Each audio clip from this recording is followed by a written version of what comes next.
schooling is a form of adoption. You give your kid away at his most, or his or her most plastic years, to a group of strangers. You accept a promise, sometimes stated and more often implied, that the state, through its agents, knows better how to raise your children and educate them than you, your neighbors, your grandparents, your local traditions do. And that your kid will be better off so adopted. By the time the child returns to the family, or has the option of doing that, very few want to.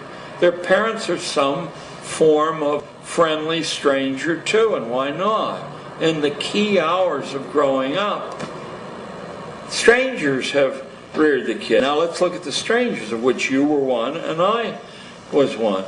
Regardless of our good feeling toward children, regardless of our individual talents or intelligence, we have so little time each day with each of these kids, we can't possibly know enough vital information about that particular kid to tailor a set of exercises to that kid. Oh, some of us, will try more than others, but there simply isn't any time to do it to a significant degree. So what we do is accept, and of course if we don't accept this, we're fired or harassed. We accept a state's prescription that's written in manuals. You do this first, and this second, and this third, and here you have a little latitude to talk to the kids. And the way the state checks on whether you've followed that diet is there's standardized tests given at intervals. If your kids do badly, it does not mean that they're bad readers or anything else. It means that they haven't been obedient to the drills the state set down, and they're marked for further treatment later on, or they're marked to be excluded from responsible jobs. Perhaps some ways by being excluded from the colleges that lead to responsible jobs, in other ways from the licenses that lead to responsible jobs. This was all worked out. It didn't evolve by a lot of rational people saying, we'll take this, this, and this from the past, then the next generation will take this, this, and this. This was set down largely in a handful of places.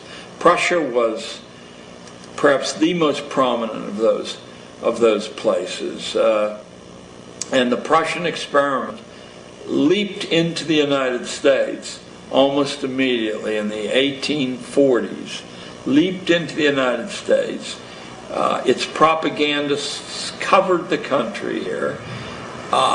Its backers, its financial backers, set up the most important teacher training institutes and financed those institutes. And then no one was allowed to become a teacher who didn't more or less subscribe to the fact that experts could create a curriculum and pedagogues could administer it. Well, that's exactly what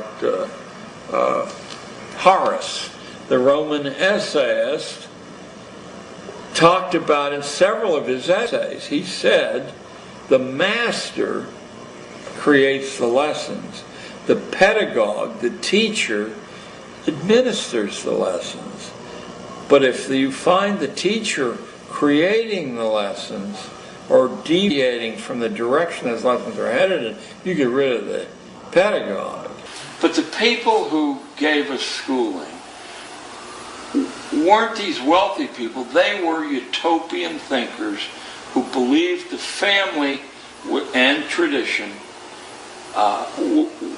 were the greatest obstacles to making a perfect society, a utopia. And every utopia that survived invents schooling long before we had universal force schooling. There were always little neighborhood schools, and they all invent universal schooling of a homogeneous variety in order to reach utopia. Now let's shift to the basis of your question, which is Rockefeller and Carnegie and J.P. Morgan. These people saw a different kind of utopia through solving the problem of production with high-speed machinery, they saw that material abundance could be created, and that want, first of all, of course, they thought they could become supremely wealthy, which they did. But secondarily, they weren't beasts.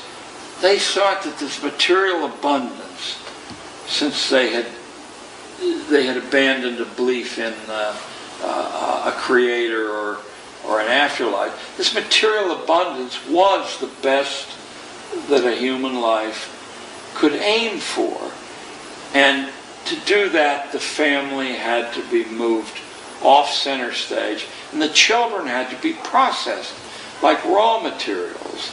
These are the people who saw to it with their influence that when legislation that was wildly radical based on any past model was proposed, that the right legislators would vote that legislation through. They saw to it that money was available to build these vast piles of brick and stone and to drain children out of the community by the force of law, mind you. If you gave children and families options, it probably would take half a decade before many people tried the options. But I think inside of a decade, the institutional schools would vanish because they don't teach the way children learn, nor can they teach the way children learn. That's not what they're set up to do. They're set up to produce a predictable, homogeneous, safe product. They're set up to sort people into occupational categories, roughly consonant with what the current economy demands. Your theorists through history were the first to reflect on the best, most efficient ways to manage populations.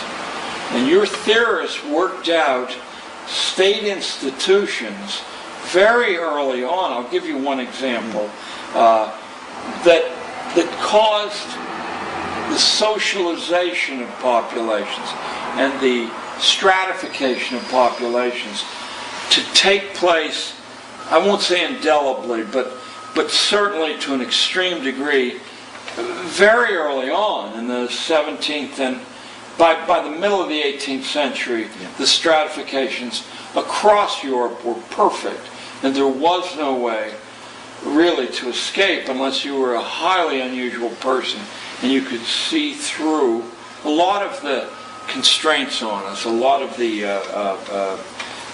strings that hold us like puppets are really inventions of our own mind. I'm not saying that there aren't armies and police and various ways to punish deviants, but there isn't any way to punish a large number of deviants. There isn't any way to do that. It's too expensive to even try to do it unless you can colonize the minds of children growing up so they become their own police.